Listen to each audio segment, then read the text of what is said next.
J'ai compris que des fois, je ne prêchais pas bien dans les deuils. Et si j'ai prêché mal dans ton deuil, pardonne-moi. Ah oui.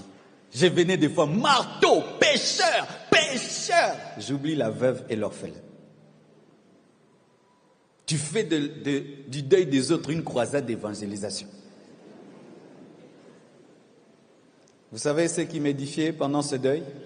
C'est quand les gens prêchaient l'évangile et disaient, nous mourrons en Christ, nous ressusciterons, et au paradis, sanctifions-nous. Quand quelqu'un prêchait vraiment l'évangile avec amour, sainteté, pureté dans sa totalité. Désormais, quand je prêcherai à ton deuil, waouh, quelle prédication! Aussi, vous savez, lorsque nous sommes autour, nous allons au deuil, les gens qui sont autour du cercueil là, nous passons seulement, on regarde les cercueils. Non, arrêtez-vous, serrez-les dans les bras, dites quelque chose. Vous ne pouvez savoir ce que vous faites. Quand tu vas dans un deuil, prie pour la personne, parce qu'elle traverse des temps, elle ne sait même pas prier. Elle se nourrit des prières des autres. Et j'ai compris pourquoi certains, mais ce n'est pas que je te donne la permission de le faire aujourd'hui, parce qu'après ça, je pars. Mais avant, je ne comprenais pas des fois les fidèles. Jusqu'à 22h, il m'attend que je prie pour lui.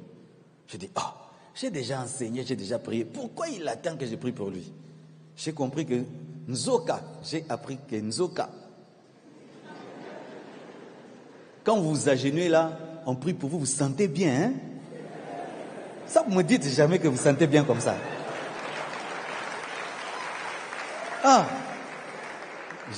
Après, parce qu'il y a longtemps qu'on prie, moi, rarement on prie pour moi. Donc moi, je fais que prier pour les autres. Donc je ne sais plus ce que les gens sentent quand on prie pour eux. Mais on a beaucoup prié pour moi. Une fois même, on est venu prier pour moi. Je me suis endormi.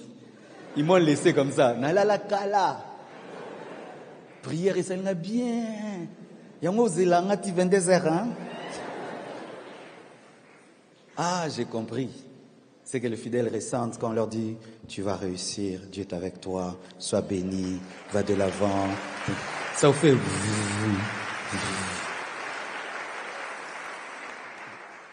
Maintenant, je prierai bien pour toi. Mais toi, malgré ta souffrance, tu es le même. Rabbi ne change pas. Rien ne t'adoucit, rien ne te rend sensible, rien. Malgré toutes les épreuves par lesquelles tu es passé dans ta vie, parce que d'autres, c'est pire que moi que vous avez connu. Vous avez perdu un frère, une sœur, plein de gens. Mais vous êtes les mêmes. Comment? Le bistouri de Dieu ne t'a pas taillé. Parce que tu as passé trop de temps à pleurer au lieu de lire le cahier de Dieu pour comprendre ses leçons. Quand Dieu te fait passer par la souffrance, ouvre tes yeux, tes oreilles, apprends. Relève-toi, change, deviens un autre homme, un meilleur homme, une meilleure version de toi-même. Acclamons le Seigneur.